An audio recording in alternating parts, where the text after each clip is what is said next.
तो शाहनवाज हमारे साथ जुड़े थे और जैसा कि बातचीत में आपने देखा कि एक गरीब आदमी फरियाद लगा रहा है। फरियाद की अगली खबर है, एक आंदोलन की खबर है। आंदोलन पर बात होगी, लेकिन इस आंदोलन का न कोई अध्यक्ष है, न महासचिव है, न सचिव है, न उपाध्यक्ष है और न कोई कोषाध्यक्ष है। लिहाजा 5वीं बार सरकार के प्रतिनिधियों के साथ सहायक पुलिसकर्मियों की वार्ता बेनतीजा समाप्त हो गई। जी, हम बात कर रहे हैं उसी आंदोलन की। आंदोलन कर रहे इन सहायक पुलिसकर्मियों की, जिसका नेतृत्व उनके संघ का अध्यक्ष नहीं बल्कि भीड़ कर रही है। इस रिपोर्ट को देखिए।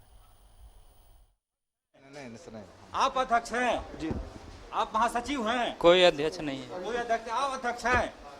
आप अध्यक्ष हैं सर? आप महासचिव, आप कोषाध्यक्ष हैं? जी हाँ, अभी आपने जो कुछ सुना, ये आंदोलन कर रहे पुलिसकर्मियों की वो सच्चाई है जिससे अब शायद सरकार भी परेशान हो गई है। रविवार को 5वीं बार आंदोलन कर रहे सहायक पुलिसकर्मियों की वार्ता सरकार के मंत्री मिथिलेश ठाकुर के साथ हुई थी, लेकिन ये वार्ता भी बेनतीजा समाप्त हो गई।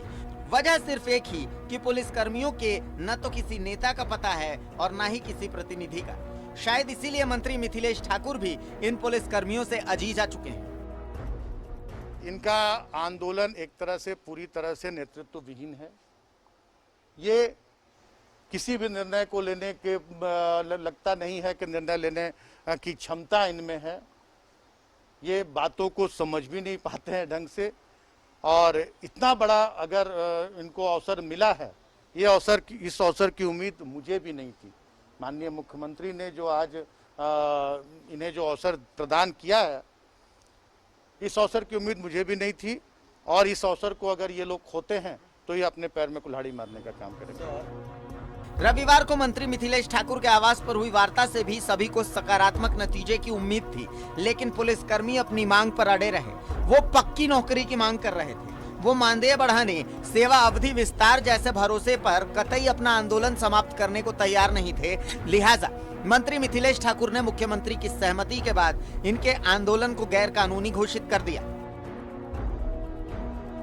देखिए, सबसे पहले तो मैं ये बता दूं कि ये जो सहायक पुलिसकर्मियों का जो ये आंदोलन चल रहा है, ये पूरी तरह से अवैध है, गैर कानूनी है। आज कोरोना काल में इस तरह से इन लोगों का इकट्ठा होना आज एक राज्य के लिए बहुत बड़ी खतरे की घंटी है। सबसे पहले मैंने इनको ये समझाया है कि आप कानून का उल्लंघन कर रहे हैं। जो प्रोटोकॉल है कोरोना का, उसका आप लोग सरासर उसको आप लोग तोड़ रहे हैं, और आप लोग वर्दी में रहकर आंदोलन कर रहे हैं, ये भी पूरी तरह से गलत है। और सारी चीज़ों को इन्होंने समझा है।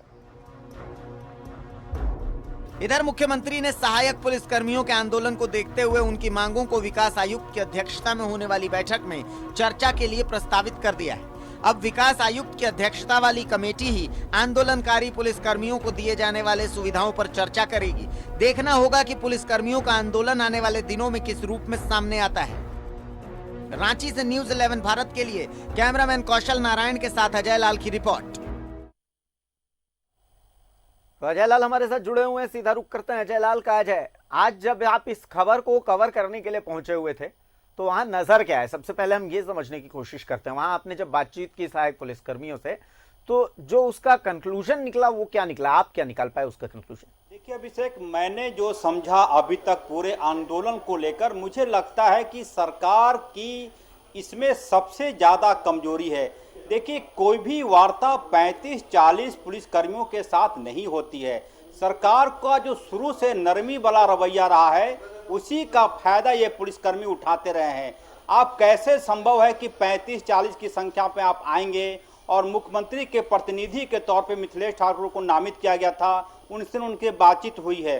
बातचीत बेशक हो, जो बातचीत का जो तरीका होता है, जो नियम कहता है कि आप 5 लोग आए, संघ के जो अध्यक्ष होते हैं वो आते हैं, उपाध्यक्ष, महासचिव, सचिव और उप सचिव, यानी कि 5-7 लोगों के साथ आप आकर वार्ता करें, और वो जाकर पूरी बात अपने लोगों को बताएगा और यस नो में फैसला हो जाएगा।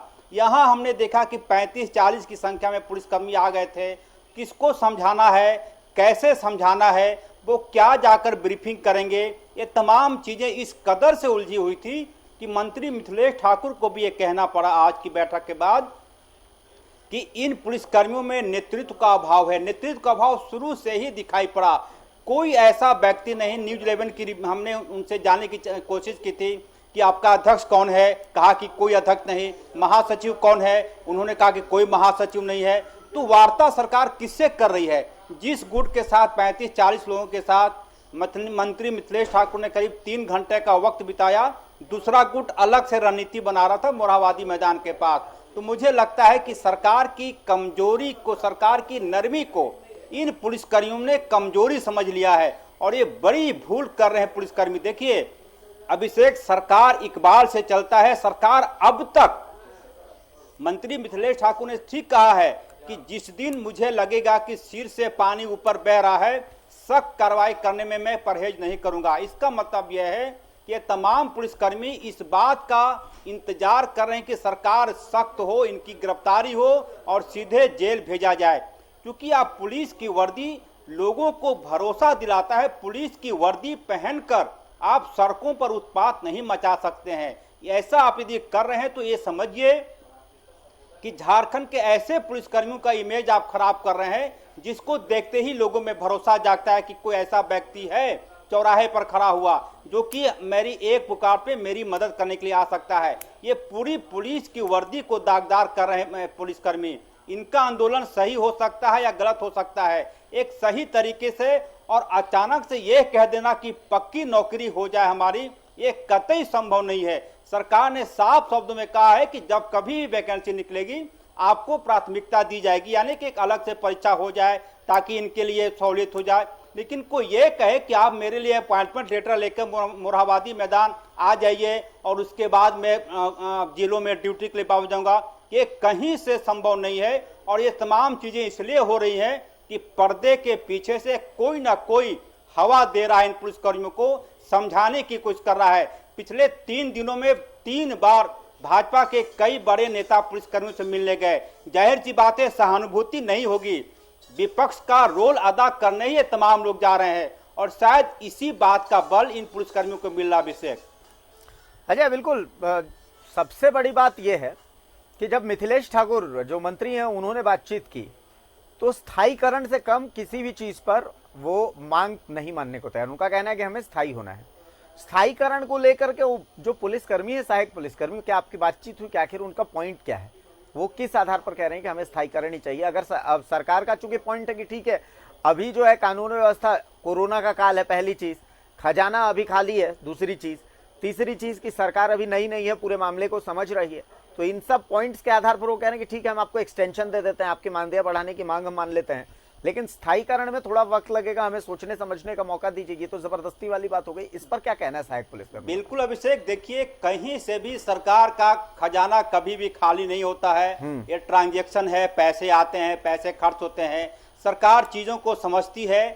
सरकार सिर्फ अभी 2 चीज कर सकती है, या तो इन्हें एक्सटेंशन दे दे और मानदेय बढ़ा दे। दोनों चीजों पर सरकार की सहमति हो चुकी है।